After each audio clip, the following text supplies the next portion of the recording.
Nahulog sina Zofan at Moyinye sa isang underground tunnel, kahit napakataas ng pinataka ng dalawa ay nagawa nilang mabuhay dahil sa higit na mas malakas ang mga ito kumpara sa isang normal na tao.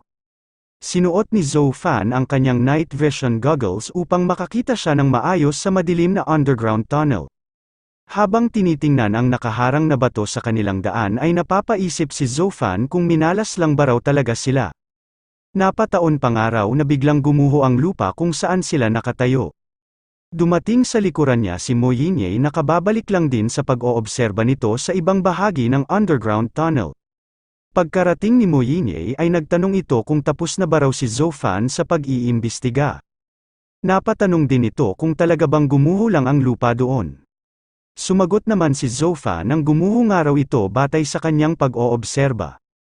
Marahil nga raw ay sadyang malambot na ang lupa na naapakan nila sa itaas. Habang nakahawak sa nakaharang na malalaking bato ay nakalkula ni Zofan na nasa 20 metro nga raw ang lalim ng pinatakan nila.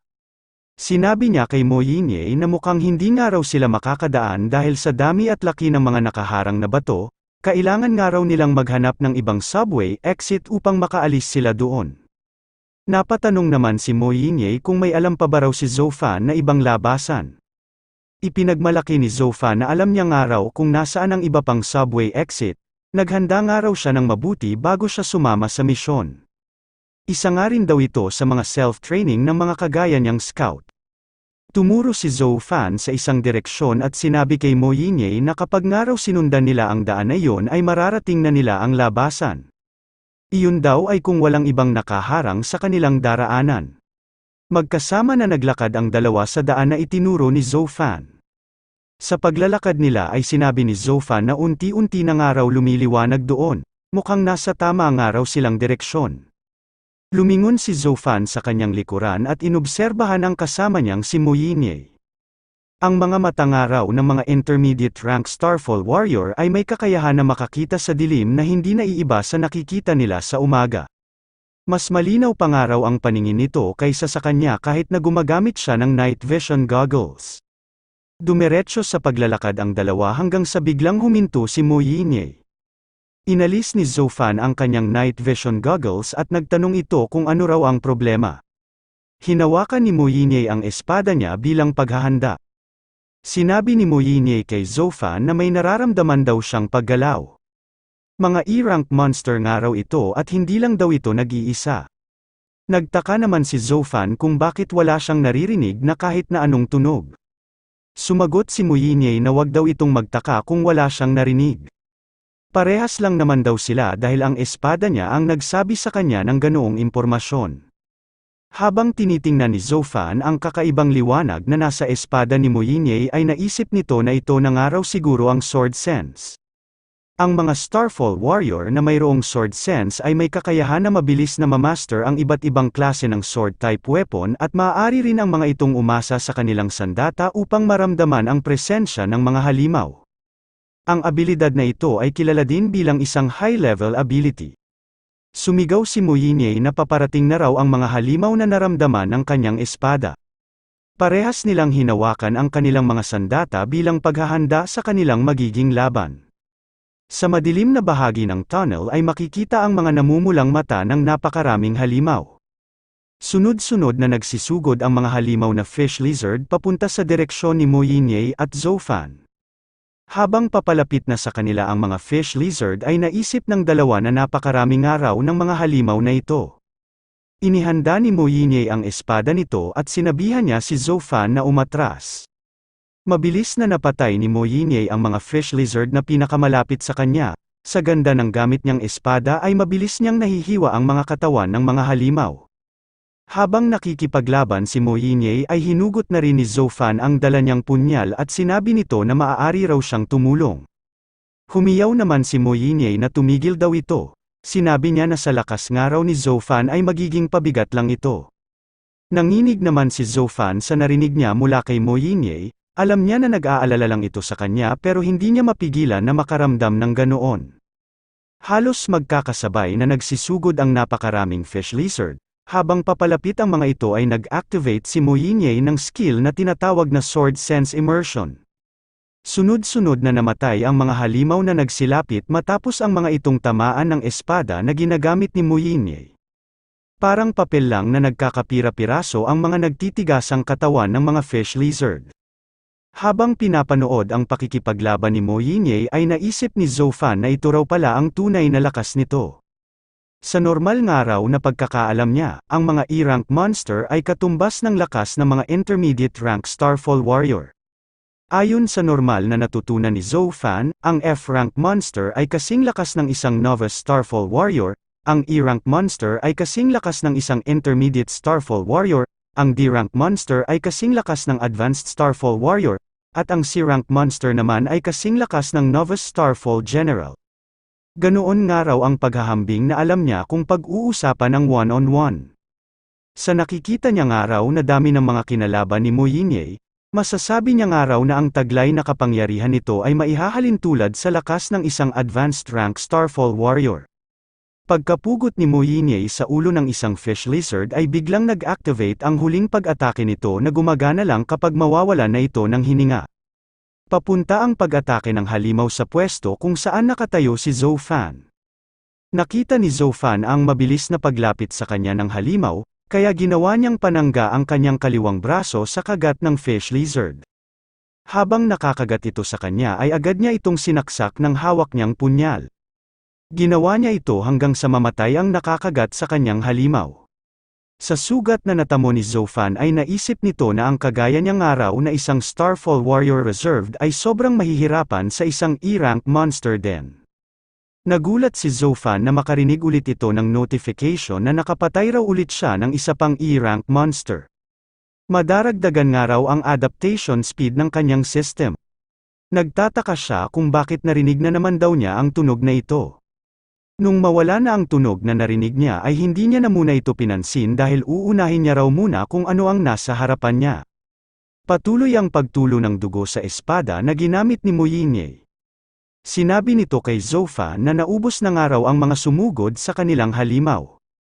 Nagyakag na rin ito na magpunta na raw sila sa labas. Napalunok na lang si Zhou Fan sa nasaksihan niyang lakas ni Moynier sa pagpatay nito sa napakaraming halimaw. Napatigil sa paglalakad ang dalawa nang makita ng mga ito na may harang din ang daan na kanilang dadaanan. Takang-taka si Zhou Fan sa nakikita niyang ito. Sinabi niya na mukhang may nagharang nga raw dito mula sa labas. Nagulat si Zhou Fan nang biglang nagkaroon ng espada sa kanyang leeg. Kahit kinakabahan ay napatanong ito kay Moynier kung ano raw ang ginagawa nito. Sumagot naman si Moynier na siya nga raw ang dapat na magtanong nito kay Zhou Fan. Sa kaba ni Zhou Fan sa espada na nasa kanyang leeg ay napalunok na naman ito. Tinanong niya ulit si Moynier kung ano nga raw ba ang kahulugan ng ginagawa nito. Sinabi ni Zhou Fan kay Moynier na dahil nga ba raw hindi sila makalabas ng underground tunnel ay sa kanya na nito binubuhos ang galit nito. Pinagmasdang maigi ni Moynier ang nasa harapan niyang si Zhou Fan. Naguguluhan naman si Zhou Fan kung ano ba ang iniisip ng babaeng ito. Ibinaba ni Moynier ang espada nito at sinabing sinusubukan niya lang daw si Zhou Fan. Sobra na nga raw kung nagkataon lang ang mga nangyayari sa kanilang ito. Matapos marinig ang paliwanag ni Moynier ay nagduda na rin si Zhou Fan. Naisip niya na ang pagguho ng lupa at pagkakaroon ng harang sa mga labasan ay hindi lang isang aksidente, mukhang may nag-set up nga raw pala sa kanila. Sinabi ni Moynier na siya nga raw ang target ng mga ito.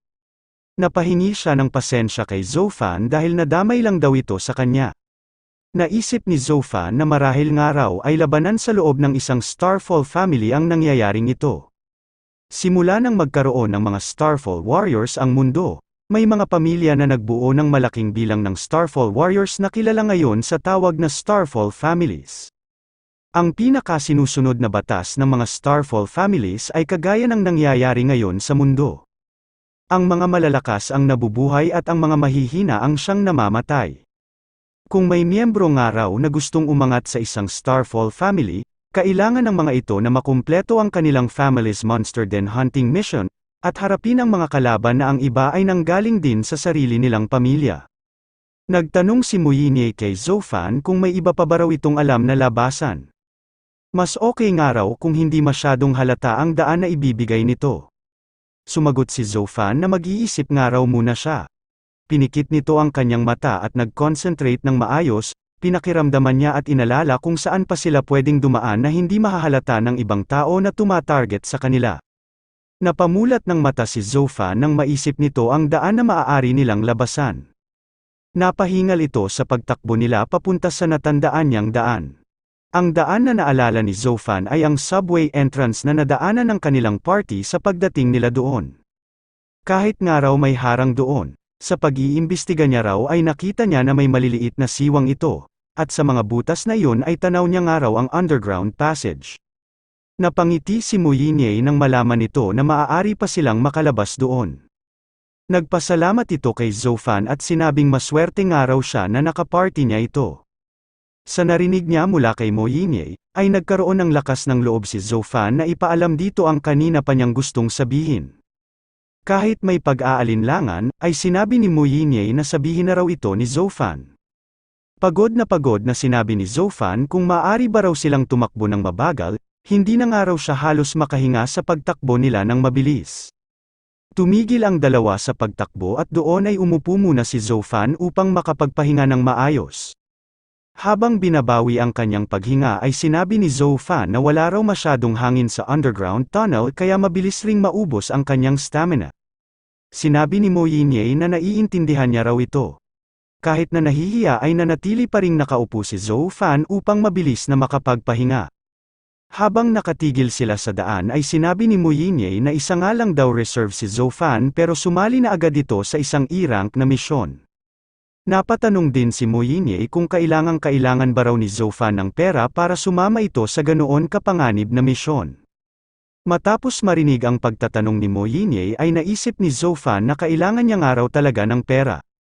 Hindi naman daw siya pupunta sa isang mapanganib na E-rank monster den para mamatay lang. Naisip niya na 2 taon na nga lang daw ang natitira bago tuluyang hatulan ng kamatayan ang kanyang ama. Bago nga raw mangyari ito ay kailangan niyang mahanap at malaman ang katotohanan. Naalala ni Zofan ang payapang pamumuhay niya kasama ang kanyang ama at ina. Natatandaan pa niya ang naging pag-uusap noon ng mga magulang niya. Sinabi ng kanyang ina na kapag naubos na raw ang mga halimaw ay gusto niyang magpunta sa tabi ng dagat kung saan sila unang nagkita. Sumagot naman ang ama ni Zofan na si Zuhui na sisiguraduhin raw niya na mangyayari ang kagustuhan ng kanyang asawa. Kapag nga raw napatay na niya ang lahat ng mga halimaw sa mga monster den ay sasamahan niya raw ito na manood sa tabi ng dagat gaya ng dati nilang ginagawa. Sa alaala ni Zofan ay nung taon din na iyon namatay ang kanyang ina. Sinabi nga raw ng iba na namatay ito sa isang monster outbreak habang may inililigtas itong ibang tao. Sa bata pa noon ni Zofan ay hindi pa niya naiintindihan ang nangyayari sa mundo.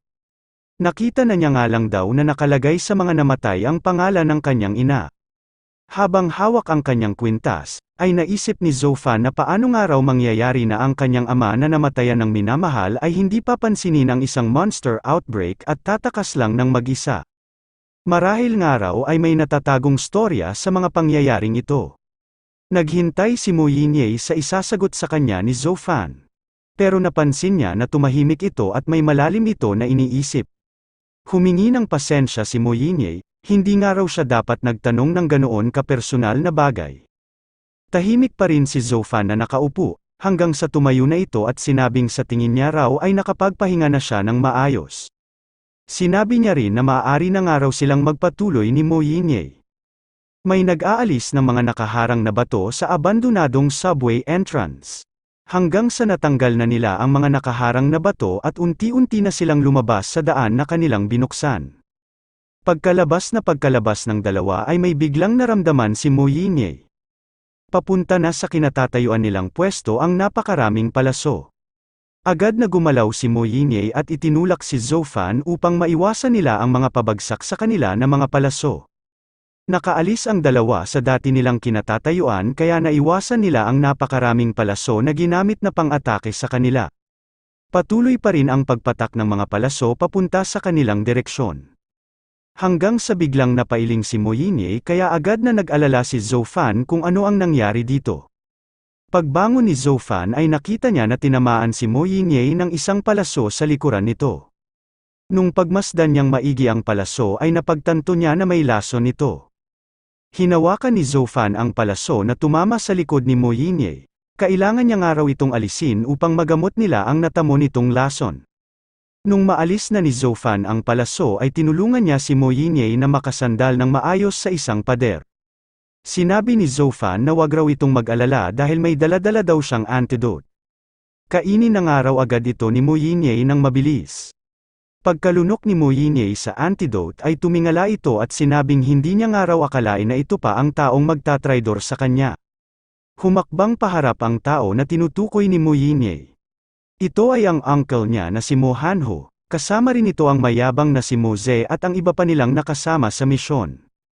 Tumawa si Mo Hanho at sinabing hindi niya nga raw akalain na mabubuhay pa ito sa dami ng pinaulan nilang palaso. Habang nakatingin sa itaas ay naisip ni Zofan na simula raw pala sa umpisa ay isa ng patibong kay Mo Yinye ang kanilang monster clearing na misyon. Nagtanong si Mo Yinye kung bakit daw nagtraidor sa kanila si Mo Hanho gayong iniligtas ng kanyang ama ang buong pamilya nito at kinasal din ito sa kanyang third aunt. Sumagot naman si Mo Hanho na ang mga tao raw ay gagawin ang lahat upang makamit ng mga ito ang ninanais nilang kayamanan. Sa uri nga raw ng mundo ngayon ay handa raw siyang magtraidor hanggat may pakinabang ito sa kanya. Sinabi ni Mo Hanho na hanggang dito na lang daw ang kanilang pag-uusap. Habang hawak ang isang time bomb switch ay sinabi ni Mo Hanho na alam niya nga raw ang lakas na mayroon si Mo Yinye. Hindi niya na nga raw ito bibigyan ng tsansa na makapag-aksaya pa ng oras. Agad niyang pinindot ang time bomb switch na naging dahilan ng napakalaki at napakaraming pagsabog. Lahat ng daan na maaring takasan nina Zofan at Mo Yinye ay pinasabog na ng nagtraidor na si Mo Hanho. Tinanong ni Mo Hanho si Mushi kung nadala na ba raw nito ang mga halimaw na malapit sa ilog. Sumagot naman si Mo Ze na wag raw itong mag-alala, sigurado nga raw siya na mamamatay ang dalawang ito. Habang tumatawa at pinapanood ang patuloy na pagsabog, ay sinabi ni Mo Hanho na palalabasin nga raw nila na si Zofan na anak ng isang traidor ay palihim na inatake ang Mo family's prodigy na si Mo Yinye. Sino ba raw ang hindi maniniwala sa ganoong kwento? Lahat ng mga halimaw na malapit ay mga nagsigalaw papunta sa lugar kung saan nagmumula ang napakalaking pagsabog. Naglalakad ulit sa loob ng tunnel si Zofan habang inaalalayan nito ang sugatang si Mo Yinye. Mabuti nga raw at nakapasok agad sila sa loob bago pa umabot sa kanila ang malaking pagsabog. Kaso nga lang daw ay mayroon silang problema, nasa harap na naman daw sila ng napakaraming halimaw. Sa paglapit ng mga fish lizard ay nagtanong si Mo Yinye kay Zofan kung may naaamoy ba raw ito. Nagulat si Mo Yinye nang mapansin niya na may kasama palang pang-akit ng fish lizard ang lason na tumama sa kanya. Nung makita ni Zofan na may kulay itim na tumutulo sa kamay ni Mo Yinye ay sinabi nito na mukhang planado talaga ni Mo Hanho na patayin si Mo Yinye. Sinabi ni Mo Yinye na hindi lang daw ang pagpatay sa kanya ang plano ng mga ito. Gusto nga rin daw ng mga ito na isisi kay Zofan ang kanyang pagkamatay. Natigilan si Zofan habang iniisip nito na siya nga raw ang gagawin ng mga itong scapegoat kapag namatay doon si Mo Yinye. Kapag nga raw nangyari yon ay malamang na mabaling ang galit ng Mo family sa kanyang ama. Baka nga rin daw mapaaga pa ang hinatol sa ama niya na kamatayan. Nanggigil sa galit si Zofan habang iniisip nito ang maaaring mangyari sa kanyang ama. Kailangan niya nga raw makaligtas ng buhay sa lugar na ito. Dumating na sa harapan ng dalawa ang isang fish lizard. Agad sila nitong inatake gamit ang mahaba nitong dila. Tutulungan na ni Zofan si Mo Yinye na makaiwas, pero bigla itong umalis sa pag-alalay niya at hinati ang dila nang umatake sa kanilang fish lizard. Sinabi nito kay Zofan na wag daw itong mag-alala sa kanya dahil makakaya pa naman daw niyang makipaglaban. Nung makita niya na maayos pa naman si Mo Yinye ay ipinikit ni Zofan ang mata nito at nag-isip ng maaari pa nilang labasan.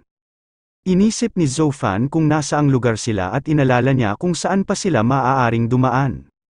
Matapos ang pag-iisip ay ipinaalam ni Zofan kay Mo Yinye na may naiisip pa nga raw siya na maaari nilang labasan. Habang tinatakbuhan nila ang napakaraming halimaw ay sinabi ni Zofan na natingnan na niya nga raw ito kanina. Kahit nga raw sarado ito ay may napakarami naman itong siwang. Kailangan nga lang daw nilang alisin ang lahat ng bato na nakatambak sa kanilang daraanan. Habang tumatakbo ay pinapatay ni Moyinye ang mga halimaw na nakakalapit sa kanila. Nagtanong si Moyinye kung gaano pa ba raw ito kalayo. Sumagot naman si Zoufan na 3 intersection pa nga raw ang layo nito. Napansin ni Zoufan na nangingitim na ang nalason na dugo sa kamay ni Moyinye. Kapag nga raw nagpatuloy pa ito sa pakikipaglaban ay mawawalan na ng bisa ang antidote na ininom nito. Nakaramdam siya ng pagkainis sa kanyang sarili dahil wala nga raw siyang magawa laban sa mga humahabol sa kanilang halimaw. Sa pagmamadali ng dalawa ay mabilis ang mga itong nakarating sa lugar na sinasabi ni Zoufan. Natatanaw nga nila sa itaas ang maliit na siwang ng pader. Natuwa si Zoufan at sinabing may hangin nga raw na nagmumula sa butas. Makakatakas na nga raw sila doon dahil sigurado siya na papunta ito sa labas. Kinakabahan na sinabi ni Moyinye na mukhang hindi nga raw sila makakatakas ng madali.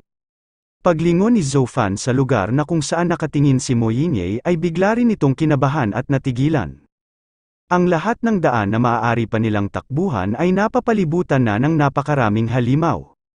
Hindi na nila maiiwasan ang mga fish lizard dahil na-corner na sila sa isang sulok. Inihanda ni Moyinye ang kanyang espada at sinabi nito kay Zoufan na haharangan niya raw ang mga halimaw, kaya umalis na raw ito at tumakas. Nagtataka naman si Zoufan kung ano ang mga sinasabing ito ni Moyinye. Sinabi ni Moyinye na nangyari raw ang lahat ng ito nang dahil sa kanya. Hindi nga rin daw siya makakatakas ng maayos dahil naaakit ang mga fish lizard sa amoy na nakasama sa lason na nasa katawan niya. Huwag na nga raw mag-alinlangan pa si Zoufan, ang makatakas nga raw ito ang pinakamagagawa na lang nila. Umalis si Moyinye sa kanyang kinatatayuan at sinugod ang napakaraming fish lizard. Hindi malaman ni Zoufan kung ano na ang gagawin niya ngayon. Hanggang sa tumakbo na nga ito papalayo sa nakikipaglaban na si Moyinye. Pagkarating niya sa gilid ng pader ay agad siyang umakyat papalapit sa mga maliliit na siwang. Kailangan niya raw maalis ang mga nakaharang para makagawa siya ng paraan na makatakas kasama si Moyinye. Nagmadali si Zoufan na alisin ang mga naglalakihang bato na humaharang sa kanilang dadaanan. Sa walang tigil na pagtulak at pagbungkal sa mga nakaharang na bato ay nakagawa si Zoufan ng butas na kayang daanan ng tao. Nilagyan niya rin ng mga makakapal na wire ang palibot ng daan ng ginawa niyang butas. Pagkatapos ng paggawa ng butas at paglalagay ng patibong ay tinawag ni Zoufan ang nakikipaglaban pa rin na si Moyinye. Nagtaka si Moyinye nang makita nito na naroon pa rin sa loob si Zoufan. Nagmadali siyang tumakbo papunta kay Zoufan habang iniisip na hindi nga raw siya nito iniwan. Nagpadulas si Moyinye sa ilalim ng mga nakakabit na makakapal na wire sa pader. Sa paraang iyon ay mabilis siyang nakalampas sa patibong at nakatakas sa mga halimaw. Napigilan ng ginawang patibong ni Zoufan ang paghabol ng napakaraming fish lizard. Sinamantala ito ni Moyinye para makabangon at nagpatuloy ito sa pagtakbo. Sa dami at lakas ng mga halimaw ay unti-unting nahuhugot ang mga wire na inilagay ni Zoufan sa pader. Hanggang sa natanggal na ang patibong na ginawa ni Zoufan at nawasak na ang pader na pinaglagyan nito. Sinabi ni Zoufan na guguho na raw ang lugar na iyon kaya magmadali na raw sila sa paglabas. Gaya ng sinabi ni Zoufan, gumuho nga ang ilalim ng lagusan dahil sa pagkasira ng pundasyon nito sa lakas ng pagbangga ng mga halimaw. Sa sobrang pagod ay humawak si Zoufan sa kanyang tuhod. Masaya nitong sinabi kay Moyinye na nagawa nga raw nilang makalabas. Parehas na huminga ng malalim ang dalawa sa sobrang pagod na nararamdaman nila sa kanilang katawan. Pinasalamatan ni Moyinye si Zoufan dahil hindi siya nito iniwan. May idudugtong pa si Moyinye na sasabihin pero napatigil na ito nang biglang gumana ang kanyang sword sense. Agad na tumingin si Moyinye sa direksyon na itinuro sa kanya ng espada. Sinundan ni Zoufan kung saan nakatingin si Moyinye, doon ay nakita nila ang napakaraming fish lizard na nagdadatingan papunta sa kanila. Kinabahan si Zoufan sa dami ng mga halimaw na nasa kanyang harapan. Bigla namang nabitawan ni Moyinye ang gamit-gamit nitong espada. Nagtaka si Zoufan habang nakikita niya na patumba na ang katawan ni Moyinye. Hindi na nito kinaya ang matinding pagod at lason na nasa kanyang katawan. Bago mawala ng malay ay sinabihan ni Moyinye si Zoufan na tumakbo na raw ito. Tinawag ni Zofan si Moynier pero hindi na ito tumugon dahil wala na nga itong malay. Tiningnan ni Zofan ang espada na nasa tabihan ni Moynier. Habang pinupulot niya ito ay iniisip niya kung saan naman daw siya tatakbo. Inalalayan niya ang katawan ng walang malay na si Moynier. Habang hawak sa magkabila niyang kamay ang katawan ni Moynier at espada nito ay naisip ni Zofan na hindi pa nga raw niya nagagawang makipaglaban sa isang E-rank monster ng harapan. Hindi maiwan ni Zofan ang walang malay na si Moynier kaya hinintay na lang niya ang paglapit ng mga halimaw. Sa pagsugod ng isang fish lizard ay naisip ni Zofan na papatay nga raw siya ng kahit na isang halimaw bago siya mamatay doon. Hinintay ni Zofan ang pasugod na fish lizard. Nagawa niyang maputol ang ulo ng halimaw na ito sa tulong ng espada ni Moynier. Sa pagkakataong ito ay muli na namang gumana ang panghuling atake ng mga nag-aagaw buhay na fish lizard. Hindi na nakaiwas si Zofan at tinamaan siya sa dibdib ng mahabang dila ng halimaw. Habang unti-unting nanghihina ay naisip ni Zofan na humingi ng pasensya sa kanyang ama. Mukhang hindi na nga raw siya makakabalik upang linisin ang pangalan nito. Sa pagbagsak ni Zofan ay naisip niya na ayaw niya nga raw mamatay ng ganito, kung sana nga lang daw ay naging malakas siya. Kasabay ng pag-aagaw buhay ni Zofan ay ang pagkamatay ng umatake sa kanyang fish lizard. Lumiwanag ang suot-suot na kwintas ni Zofan, at nasundan ito ng notification na ang total daw ng napatay nitong E-rank monster fish lizard ay umabot na sa 3. Nakumpleto na nga raw ang pag-iipon nito ng enerhiya. Sa pagliwanag at pag-angat ng suot na kwintas ni Zofan ay dumating ang notification, na nag-activate na raw ang War God system. Umangat ang katawan ng walang malay na si Zofan at biglang nagkaroon ng paggalaw ang kanyang 4 na stats.